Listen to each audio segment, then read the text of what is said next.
अस्सलामु अलैकुम my social media family. उम्मीद करती हूँ कि आप सब लोग हिफ्ज़ व अमान से होंगे, खुशबाश होंगे। सियासी तज्ज़ियों और तबसरों के साथ आपके खिदमत में हाज़िर हूँ। वो आपने सुना ही होगा ना कि मौलाना फ़ज़लुर रहमान जो हैं, वैसे तो उन्होंने सबको अपना काना बना लिया। सबको उनसे काम पड़ा और फिर उसके बाद आपने देखा कि मौलाना फ़ज़लुर रहमान के दर के चक्कर जो है वो पीटीआई वाले भी काटते रहे, वो आइनी तरमीम के चक्कर में सब लोग जाते रहे।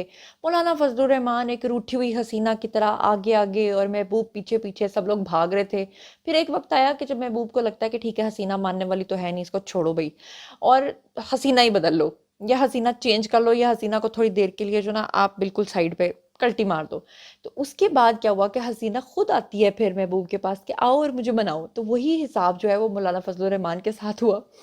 मौलाना फजलुर रहमान ने जब तक देखा कि सब मेरे पास आ रहे हैं और मैं नखरे दिखा रहा हूँ और कभी मैं कह रहा हूँ कि हमें आईनी मुसव्वदा पढ़ने में इतने दिन लग जाएंगे, इतने महीने लग जाएंगे, ताकि जस्टिस काजी फाइज ईसा, सीधी सी बात है कि उनकी जो है वो आगे तैनाती ना हो सके, मजीद एक्सटेंशन ना हो सके। तो हुआ क्या कि बताने वाले बताते हैं कि बिलावल जो है वो फिर नाराज होकर चले गए। उन्होंने कहा ठीक है जी मौलाना साहब, आपको जो सूट करता है वो कर लें। उसके बाद सुनने में आया कि मौलाना फजलुर रहमान खुद भाग भाग के चल के बिलावल के पास पहुंचे। तो अब आपको बता दूं कि पीपल्स पार्टी और जेयूआई का जो आईनी तरमीम का मुसव्वदा है उसके ऊपर इत्तफाक हो गया है।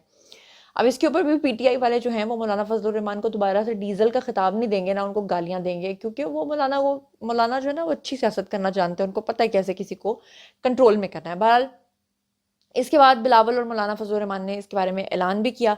आपको इसकी तफसीलात बता देती हूँ कि बिलावल और मौलाना फजलुर रहमान की मुलाकात कराची में बिलावल हाउस में हुई, जिसमें दोनों जमातों के रहनुमा शरीक हुए। मुल्की अमूर के ऊपर तबादला ख्याल, ये लाइन तो आपने हमेशा ही चैनल्स पर सुनी होगी, चले मेरे मुंह से भी सुन ली। मुजव्वज़ा जो है वो 26वीं आईनी तरमीम से मुतल्लिक जो है वो बातचीत का था और मुलाकात कई घंटे जारी रही। बाद में मुश्तरका प्रेस कॉन्फ्रेंस करते हुए मौलाना फजलुर रहमान का कहना था कि हमारी दोनों जमातों का आईनी तरमीम के मुसव्वदे पे इत्तफाक हो गया है। और इसके ऊपर बहुत सारे लोग जो हैं वो गश खा के गिर गए कि ओहो मौलाना फजलुर रहमान ने क्या कह दिया। और इस इत्तफाक राय तक पहुंचने में बिलावल भुट्टो का अहम किरदार है, ये कहा मौलाना फजलुर रहमान ने। उन्होंने कहा कि हम चाहेंगे कि नवाज शरीफ से भी इत्तफाक राय हासिल किया जाए और कोशिश होगी कि बिल में ऐसा इत्तफाक राय पैदा हो जिससे मुत्तफ़िक़ा आईनी तरमीम जो है उसको समझा जाए।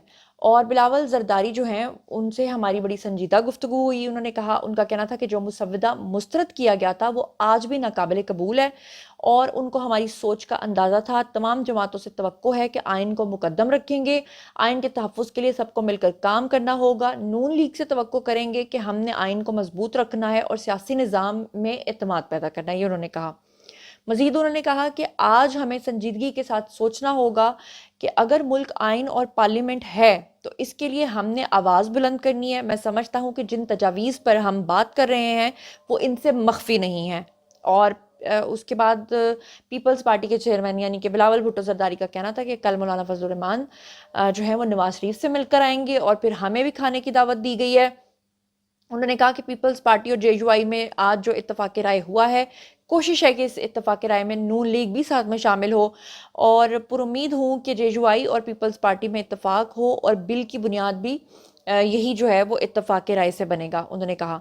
और उनका कहना था कि हमारा मकसद जो है वो आइन साजी और गैर मुतनाज़ तरीके से इसको करना है, ना करना है। और उम्मीद करता हूँ कि तमाम सियासी जमातें जो हैं अपनी सियासत के लिए नहीं बल्कि मुल्क के मुफाद के लिए जो है वो काम करेंगी।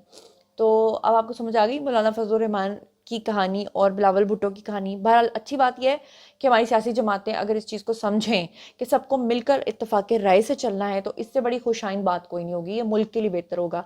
ये जो अनरेस्ट पैदा होता है, ये जो सियासी जमातें करती हैं, इनके आपस के झगड़े खत्म नहीं होते तो बेचारे अवाम किधर जाएं। तो अच्छी बात है कि अगर वो नवाज शरीफ को भी इसमें शामिल करेंगे। अच्छा, फिर इसके साथ ही आपको ये भी बता दूं कि 26वीं आईनी तरमीम के लिए वफाकी काबीना, कौमी असम्बली और सेनेट के इजलास जो हैं वो 17 अक्टूबर को तलब भी कर लिए गए हैं। और ज़राए के मुताबिक जो ख़बरें आ रही हैं वो ताज़ा तरीन ख़बरें ये हैं कि कौमी असम्बली का इजलास जो है वो 17 अक्टूबर को तलब हो चुका है और आइनी तरमीम पर पार्लियामेंट की खसूसी कमेटी का इजलास 17 के बजाय अब 16 अक्टूबर को होगा। पहले 17 को बुलाया था, अब 16 को होगा। और इजलास जो है वो आज के दिन जो है वो 12:30 बजे होगा। यानी जब तक आप ये ब्लॉग देख रहे होंगे तब तक गुजर चुका होगा, या जिस टाइम भी आप ये ब्लॉग देखेंगे, क्योंकि मैं ये ब्लॉग थोड़ी कुछ घंटे पहले बना रही हूँ। और पीटीआई ने खसूसी पार्लिमानी कमेटी इजलास में शिरकत से इनकार कर दिया है और जुमेरात को वफाकी काबीना इजलास में 26वीं आइनी तरमीम की मंजूरी जो है उसका इम्कान है। और आपको बता दूं कि वजारत पार्लिमानी अमूर के मुताबिक सेनेट और कौमी असम्बली के इजलास 17 अक्टूबर को तलब किए गए हैं और वजारत पार्लिमानी अमूर ने बताया है कि सेनेट का इजलास 17 अक्टूबर को दिन 3 बजे पार्लियामेंट हाउस में होगा और 17 अक्टूबर की शाम 4 बजे भी इसको बुलाया गया है कौमी असम्बली का इजलास। और आपको बताऊं कि 26वीं आइनी तरमीम के लिए वफाकी काबीना से मंजूरी ली जाएगी जिसके बाद कौमी असम्बली में पेश की जाएगी और फिर सेनेट में इसको पेश किया जाएगा। 26वीं आइनी तरमीम के हवाले से पार्लियामेंट की खसूसी कमेटी के इजलास में मुश्तरका मुसवदा बनाने की कोशिशें जारी हैं और कमेटी में तमाम जमातों के रहनुमा शामिल होंगे सिवाय पीटीआई के। और कमेटी में पीटीआई के सिवा तमाम जमातों ने अपने मुसवदे जो हैं वो पेश कर दिए हैं। ये आपको समझ आ रही है ना मौलाना फजलुर रहमान ने क्या गेम डाली है। बहरहाल चलो खैर जो भी हुआ देर आए दुरुस्त आए, आखिरकार हसीना मान जाएगी, मान गई। अब एक तरफ पीटीआई को जो है वो आईनी मुसवदे से और इन चीज़ों से प्रॉब्लम हो रही है, दूसरी तरफ आपको बता दूं कि आर्मी चीफ की बेलारूस के वज़ीर आज़म के साथ भी मुलाकात हुई है और फिर उसके अलावा एससीओ इजलास के अंदर रशियन प्राइम मिनिस्टर जो हैं और उनका और ईरानी वफ़द जो है वो भी वहाँ पर पहुँचा, उज़्बेकिस्तान के जो प्राइम मिनिस्टर हैं वो भी वहाँ पर पहुँचे और उनके वफ़द से भी उनकी मुलाकातें हुई। तो फिर ऑब्वियसली तकलीफ़, दौरा, ये सब तो पड़ना ही है। बल्कि मैं आपको ना, आपको पता है वो जो लाहौर में पंजाब यूनिवर्सिटी की तालिबा के साथ ज़्यादती के वाक़े को रिपोर्ट किया गया और बताया, मैंने आपको बताया था कि वो झूठा वाक़या निकला। अब वो जो वाक़या हुआ उसमें इमरान खान की जो बहन है वो खुद अपने मुँह से कन्फेशन कर रही हैं एक लिहाज से कि जनाब जी इन्होंने हमें एहतजाज करने से रोका था उस दिन, लेकिन अच्छी बात यह है कि वो लड़की जो है उसका वाक़या पूरे पाकिस्तान के अंदर फैल गया। ये किस तरह के लोग हैं जो इस बात पे खुश हो रहे हैं कि पूरी दुनिया के सदूर पाकिस्तान में आए हुए हैं, प्राइम मिनिस्टर्स पाकिस्तान में आए हुए हैं और उस लड़की के रेप का जो न्यूज़ है वो पूरे पाकिस्तान में फैली है और आप खुश हो रहे हैं। यहाँ से पता चलता है कि वो हसन न्याजी की वालदा क्यों है और कैसे हैं। इसी तरह उन्होंने अपने बेटे की तरबियत की और वो फिर कोर कमांडर हाउस के बाहर जो है वो वर्दियाँ और वो पेंट के साइज़ और जो है ना वेस्ट के साइज़ बता रहा था। अब आपको समझ आइए कि जो बच्चे इतने बिगड़े हुए और ख़राब होते हैं उनके पीछे उनकी माओ की तरबियत का कितना बड़ा हाथ होता है। फिर बाद में मायर होती हैं कि सानू क्यों पैड़ा कह रहे हो। ये स्क्रीन के ऊपर आपको 4 महाशे नज़र आ रहे हैं। ये एबटाबाद में पकड़े गए हैं जनाब, अल खिदमत फाउंडेशन के नाम से इमदाद जमा कर रहे थे और बाद में पता चला कि पीटीआई के फॉलोअर्स निकले और नौसरबाज थे और इनको अब फाइनली गिरफ्तार कर लिया गया है। अल खिदमत की जैकेट पहनकर लोगों को लूट रहे थे। इनके खिलाफ दफ़ा 419 और 420 के तहत जो मुकदमा है वो दर्ज कर लिया गया है। होशियार रहिए, आजकल इनको पैसे मांगने का और कोई तरीका तो नज़र नहीं आ रहा। पहले कहते थे ना खान एक बैट को साइन कर दे तो इतने पैसे मिल जाते हैं, शर्ट को साइन कर दे तो आजकल दूसरों की जैकेट्स पहन कर ये सब कुछ करते हैं। अच्छा जी, अब आपके साथ शेयर करती हूँ जी अगली खबर। लेकिन अगली खबर से पहले मैं आपको एक शैतान की बात सुनवाना चाहती हूँ, वो है इमरान रियाज खान।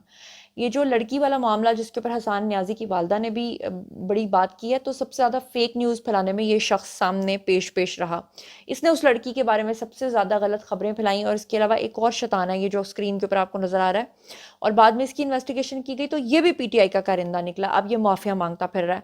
बहरहाल एफआईए ने अपनी इन्वेस्टिगेशन टीम जो है वो कर दी है, लेकिन बात यह है कि आपने उसको टास्क तो दे दिया है, फिर जब तक ये लोग नहीं ना पकड़े जाएंगे जिनकी मिलियंस में फ़ैन फॉलोइंग है और जो लोगों को गलत खबरें पहुंचाते हैं, तो फिर कोई फ़ायदा नहीं है। फिर आपको ये अपनी इन्वेस्टिगेशन टीम्स बनाने का कोई फ़ायदा नहीं है, ठीक है। ये मैंने आपको बता दिया है। इसके अलावा जैसा कि मैंने आपको बताया कि गंडापुर और हमादजर की भी काफ़ी लड़ाई हुई और हमादजर और गंडापुर जो हैं वो भी दस्तो गिरेबान हुए। वैसे ही इनकी ट्विटर स्पेस के अंदर भी लोग जो है ना वो अब थोड़े बाशाऊर हो रहे हैं, उनको समझ आ रही है। वो कह रहे हैं कि जो पीटीआई के सरबराहान हैं ये अपने बच्चों को तो बाहर निकालते नहीं है और हमें कहते हैं कि बाहर निकलो और मारे खाओ। क्या कह रहे हैं वो, एक यूथिया बेचारा बड़ा सच्चा रो रहा है और मैंने उसको रिकॉर्ड कर लिया। Have a look. होते इनको जंग से जिहाद से कोई लेना देना नहीं होता, ये सिर्फ झूठे खोखले नारे होते हैं इनके। वो आज साबित हो चुका है। खान की बहन कह रही है अपने डी चौक पहुंच रहे हैं और ये कैंसिल कर रहे हैं। Who is this? कौन है ये लोग? डंडे हम का है, मारे हम का है, फ्रंट पे हम लोग लड़ रहे हैं, फाइट हम कर रहे हैं, ये लोग गाड़ियां एंजॉय कर रहे हैं, ये लोग प्रोटोकॉल एंजॉय कर रहे हैं, ये लोग यश्या कर रहे हैं, जलील वर्कर होके रह गए, तबाह वर्कर होके रह गए। इनका क्या गया? इनके बच्चे तबाह हुए, इनके बच्चे घरों में बैठे। फाइट हम करते हैं। आज तक मैंने नहीं देखा किसी एमएनए का बच्चा आके लड़ाओ, मैंने नहीं देखा किसी वजीर का बच्चा आके लड़ाओ। मैंने नहीं देखा कभी बैरिस्टर गौहर का बच्चा आके लड़ाओ। मैंने नहीं देखा उमर अयूब का बच्चा आके लड़ाओ। मैंने नहीं देखा अली अमीन गड्ढापुर का बच्चा आके लड़ाओ। आप जैसे मेरे जैसे वर्कर लड़ते हैं। हम अभी भी कह रहे हैं, आप अपने बच्चों को ना लाओ, अपने बच्चों को अपने घरों में बिठाओ। हम लड़ते हैं, हम लड़ेंगे, गोलियां भी खाएंगे, डंडे भी खाएंगे, शैल भी खाएंगे, कलमे शहादत पढ़ के निकले हुए हैं। हमने क्यों भूल गए हो यार तुम लोग? क्या आप हर जलसे में इमरान खान के साथ अहद नहीं लिया करते थे? अच्छा, इससे पहले कि मैं अगली खबर पे जाऊं, मैं जो जिक्र कर रही थी ना आपसे कि तमाम ममालिक के जो सदूर आए हुए हैं पाकिस्तान में, उसमें आपको याद होगा कि बैरिस्टर सैफ जो पीटीआई के हैं, उन्होंने कहा था बाकायदा तौर पे कि जो जय शंकर तशरीफ़ ला रहे हैं भारत से, वो आकर हमारे एहतजाज में जो है वो शिरकत करें। तो अब एसयू का जो इशाया हुआ है उसमें वज़ीर आज़म और जय शंकर के दरमियान मुसाफहा हुआ और खुशगवार जुमलों का तबादला हुआ। शहबाज शरीफ ने मेहमानों को खुशामदीद कहा। इस दौरान जो है वो भारतीय वज़ीर ख़ारजा हैं जी सुब्रमण्यम जयशंकर, उनकी शहबाज शरीफ के साथ जो है वो बड़ी खुशगवार किस्म की मुलाकात हुई। इशाये के अंदर चीन, रूस, ताजिकिस्तान, किर्गिस्तान, काज़ाकिस्तान, बेलारूस के वज़राए आज़म और तुर्कमानिस्तान के जो वज़ीर ख़ारजा समेत मेहमान हैं वो शरीक हुए और इजलास में शिरकत के ऊपर वज़ीर आज़म ने उनका खैर मकदम किया और शंघाई ताउन तंजीम के असूलों और मकासद को आगे बढ़ाने के अज़म का इयादा किया। और फिर उसके बाद कामयाब इजलास की कामयाबी की वजह से जो है वो वज़ीर आज़म को तमाम लोगों ने मिलकर मुबारकबाद दी। इस्लामाबाद पहुंचने पर भारतीय वज़ीर ख़ारजा समेत दीगर ममालिक के जो वफ़ूद हैं, आपको पता ही है, उसका पुरतपाक उनका इस्तकबाल किया गया। वज़ीर आज़म से ताजिकिस्तान और काज़ाकिस्तान के जो वज़राए आज़म हैं और ख़ासतौर पर तुर्कमानिस्तान के जो वज़ीर ख़ारजा हैं उनकी मुलाकातें भी हुई और साथ साथ उनकी मुलाकातें जो हैं वो हमारे आर्मी चीफ़ के साथ भी हुई, जिसके बाद काफ़ी लोगों की चीखें निकल रही हैं और उन्हें ये चीज़ें जो हैं वो पसंद नहीं आ रही हैं। लेकिन बाहर क्या कह सकते हैं, पसंद आए या ना आए। आर्मी चीफ़ का एक जुमला बड़ा मशहूर हो गया। उनसे जब पूछा गया कि आप एससीओ समिट के हवाले से तमाम ममालिक के बारे में क्या कहना चाहेंगे, तो आर्मी चीफ ने कहा कि मुझे उनके बारे में कुछ नहीं कहना, मुझे इस वक्त सिर्फ पाकिस्तान के बारे में पता है कि मुझे अपने पाकिस्तान को ठीक करना है, पाकिस्तान की मईशत को ठीक करना है और उसके लिए हम हर मुमकिन कोशिश करेंगे। ये होता है आर्मी चीफ, ये होता है सिपा सलार। वैसे कमाल की ना, मुझे लगता था कि मैं इंसानों की ना बॉडी लैंग्वेज और उनका चेहरा देखकर थोड़ी सी रीडिंग कर लेती हूँ, फेस रीडिंग के, मुझे लगता है कि मैं पहचान लेती हूँ कि ये बंदा दबंग है कि नहीं, लेकिन मैं भी गलत साबित हो गई। ये जो हमारे आर्मी चीफ है ना मौजूदा, इनकी बॉडी लैंग्वेज, इनका चेहरा बड़ा मुझे ना आजिज़ से इंसान लगे। मुझे लगा कि नहीं यार, ये कहाँ दबंग फैसले करने वाले होंगे। और इसी तरह जनरल बाजवा का चेहरा और उनकी मर्दाना वजाहत देखकर और उनकी लंबी सी नाक देख के मुझे लगा कि यार क्या ये दबंग फैसले करते होंगे, लेकिन बिल्कुल अपोजिट निकले एक दूसरे के। बाजवा साहब के अंदर वो करेज ही नहीं थी। और जो हमारे आर्मी चीफ हैं वो एक ऐसा बॉम्ब है जो पिछले दिनों हिजबुल्लाह ने फेंका ना इसराइल के ऊपर, और इस इसराइल का जो आयरन डोम है वो उसको पहचान ही नहीं सका, वो उसको रोक ही नहीं सका। वो वाला बॉम्ब है हमारे आर्मी चीफ, यकीन करें कमाल की पर्सनैलिटी है। जितनी तारीफ की जाए, सिपा सलार को कैसा होना चाहिए ऐसा ही होना चाहिए। अच्छा जी, अब चलते हैं जी अगली खबर की तरफ। तो आपको बता दूं कि इस वक्त जो है वो इम्कानात हैं कि इस रवा माली साल के अंदर एक मिनी बजट जो है उसका इम्कान है और 130 अरब रुपए के हंगामी टैक्स इकदाम की तजावीज़ सामने आ गई हैं। ये खबर कुछ लोगों को पसंद नहीं भी आएगी क्योंकि जिस तरह टैक्सेस बढ़ेंगे ऑब्वियसली लोगों के ऊपर सख्ती होगी। दस्तावेज़ात के मुताबिक कहा गया है कि टैक्स रेवेन्यू में शार्टफॉल की सूरत में 130 अरब रुपए के हंगामी टैक्स इकदाम जो हैं उनकी तजवीज़ वो किए गए हैं। मशरूबात या ड्रिंक्स पर 5% एक्साइज ड्यूटी बढ़ाने और मशीनरी की दरामद के ऊपर 1% एडवांस टैक्स की तजवीज़ दी गई है। कमर्शियल इंपोर्ट्स के ऊपर जो है वो 1% टैक्स और सनती खाम माल की दरामद पर 1% एडवांस इनकम टैक्स की भी तजवीज़ दी गई है। दस्तावेज़ के मुताबिक सप्लायर्स जो हैं उनके ऊपर 1% टैक्स लगाने और ठेकों के ऊपर भी 1% टैक्स लगाने की तजवीज़ दी गई है। और दस्तावेज़ात के मुताबिक इन इकदाम से हुकूमत को माहाना 2.3 अरब रुपए इजाफी रेवेन्यू जो है वो हासिल होगा। यानी पाकिस्तान को डिफ़ॉल्ट से निकालने के लिए टैक्सेस को बढ़ा दिया जाएगा, ये समझ लें आसान ज़बान में। आपको बता दूं कि हमारे जो वज़ीर ख़जाना और गवर्नर स्टेट बैंक हैं उन्होंने IMF की शराइत के ऊपर दस्तखत भी कर दिए हुए हैं और आलमी बैंक का पाकिस्तान के पावर सेक्टर के सर्कुलर डेट में इजाफे के ऊपर तहफ़्फ़ुज़ात का भी इजहार हो गया। तो बहरहाल ये थी जनाब आज की खबरें। बारी है जी आप लोगों की। आई कमेंट सेक्शन में बताइए कि आप इन तमाम चीज़ों के बारे में क्या सोचते समझते हैं। जो कुछ भी आप सोचते समझते हैं शेयर कीजिए, पर्सनली जवाब दूंगी। मज़ीद खबरें, व्लॉग्स, इंटरव्यूज़ और सियासी तज्ज़िये जानने के लिए मेरे साथ कनेक्टेड रहना हरगिज़ मत भूलिएगा। चैनल को सब्सक्राइब कर लीजिएगा। अपना बहुत ख्याल रखिएगा। اللہ نگہبان.